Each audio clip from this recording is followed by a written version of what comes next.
Hi, బాగున్నారా? ఈరోజు నేను రిబ్బన్ పకోడీ చేస్తున్నాను. రిబ్బన్ పకోడీ అంటే శనగపిండి కానీ పుట్నాల పప్పు ఆ పిండితో కానీ చేస్తారనమాట. నేను శనగపిండి ఫార్చ్యూన్ బ్రాండ్ శనగపిండి తీసుకున్నాను. అది చాలా బాగుంటుందన్నమాట. 1 కప్పు శనగపిండి, 2 కప్పులు బియ్యపిండి వేశాను. ఎందుకంటే కొంచెం కరకరలాడాలి కాబట్టి.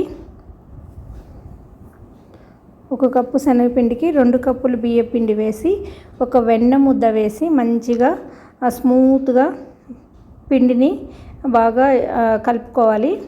ఆ తర్వాత వాము వేసాను. రిబ్బన్ పకోడీకి వాము టేస్ట్ చాలా బాగుంటుందన్నమాట. వాము పూస అంటారు కదా, వాము పూసకి ప్లస్ రిబ్బన్ పకోడీకి వాము ఫ్లేవరే బాగుంటుంది జీలకర్ర ఫ్లేవర్ కన్నా. మురుకులకైతే జీలకర్ర ఫ్లేవర్ బాగుంటుందన్నమాట. ఉప్పు వాము వేసేసి మంచిగా వెన్న ముద్ద వేసి కలుపుకోవాలి.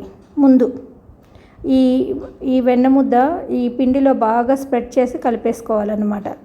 ఆ తర్వాత వాటర్ వేసి కలుపుకోవాలి. అప్పుడు మనకు స్మూత్గా ఉంటాయి, తినేటప్పుడు కూడా మరమరలాడుతూ ఉంటాయి, గట్టిగా ఉండకుండా మరమరలాడుతూ ఉంటాయి అన్నమాట. క్రిస్పీగా ఉంటాయి. చూసారా, అది పిండి అలా మంచిగా వెన్న ముద్ద అంతా కలిసిపోవాలన్నమాట.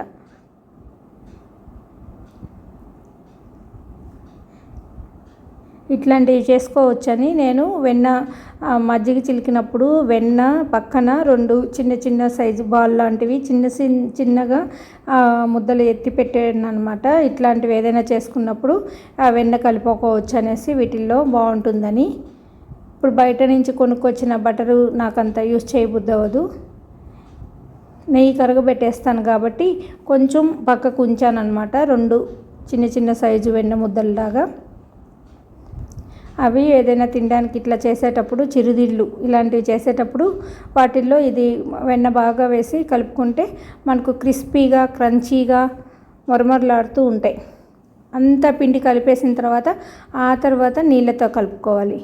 అప్పుడే మనకు స్మూత్నెస్ తెలుస్తుందన్నమాట. శనగపిండి బియ్యపిండి కలిపినప్పుడే మనకు స్మూత్గా అనిపిస్తుంది పిండి. ఈ టైంలో వెన్న లేనప్పుడు మనం పిండి కలిపేటప్పుడు బాగా కాగుతున్న నూనెని ఒక 2-3 స్పూన్లు వేసి కలుపుకుంటే అది కూడా మంచిగా క్రిస్పీగా వస్తుంది. అలా కూడా 1 గ్లాసు నీళ్ళు, పెద్ద గ్లాసు నీళ్ళు పట్టాయన్నమాట. చూసారా, అలా మంచిగా కలిపేసుకున్నాను. ఇది ఎప్పుడు కావాలంటే అప్పుడు వేసుకోవచ్చు మనకు శనగపిండి అనేది ఇంట్లో ఉంటే. లేకపోతే పుట్నాల పప్పు గ్రైండ్ చేసి ఆ పిండితో కూడా వేసుకుంటే చాలా స్మూత్గా ఉంటుంది. నేను ఇప్పుడు ఇది కొన్నాను కదా మొన్న, దాంట్లో ఈ బిల్ల ఉందన్నమాట. అందుకని రిబ్బన్ పకోడీ చేద్దాము అని చెప్పేసి కొంచెం పిండి చేద్దామనేసి ట్రై చేస్తున్నాను. చాలా బాగా వచ్చాయి, మరమరలాడుతూ వచ్చాయి. ముందు ఆయిల్ రాసేసుకున్నాను దానికి.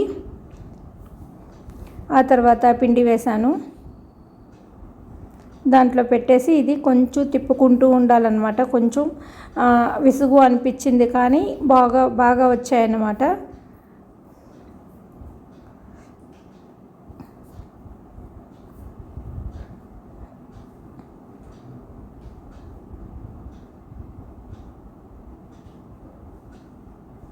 చూసారా, మంచిగా అది కరెక్ట్గా ఫిక్స్ అయిందా లేదా చూసుకోవాలి, లేకపోతే పడిపోతుంది.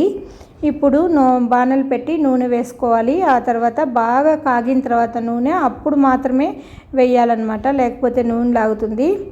చూసారా, ఇది చుట్టలాగా రావడం లేదు, విడివిడిగా పడిపోతుంది. బయట మనకు రిబ్బన్ పకోడీ పలుకులుగా కొంచెం చిన్న బిట్స్ లాగా ఉంటుంది కదా, ఆ టైప్లో పడుతుందన్నమాట. ఓకే అని ఇట్లా వేసేసాను. మంచిగా ఆయిల్ కాగిన తర్వాత ఒక ట్రిప్కి ఒకసారి వచ్చేసిందనమాట. ఇలా అప్పుడప్పుడు మనం వీక్లీ వన్సో మంత్లీ వన్సో చేసి పెడితే పిల్లలకి సరదాగా ఉంటుంది. మనం బయటకు వెళ్ళినప్పుడు ఈ స్వగృహ ఫుడ్స్ లేకపోతే ఇట్లా సూపర్ మార్కెట్లోకి వెళ్ళినప్పుడు ఇట్లాంటివన్నీ కొనుక్కొచ్చే బదులు మన ఇంట్లో ఆయిల్ తోటి మనం చేసి పెడితే రోజు సరదాగా కాఫీ తాగేటప్పుడు, టీ తాగేటప్పుడు, లేకపోతే ఈవినింగ్ స్నాక్స్ కింద పిల్లలు తింటారనమాట. మంచిగా ఉంటుంది.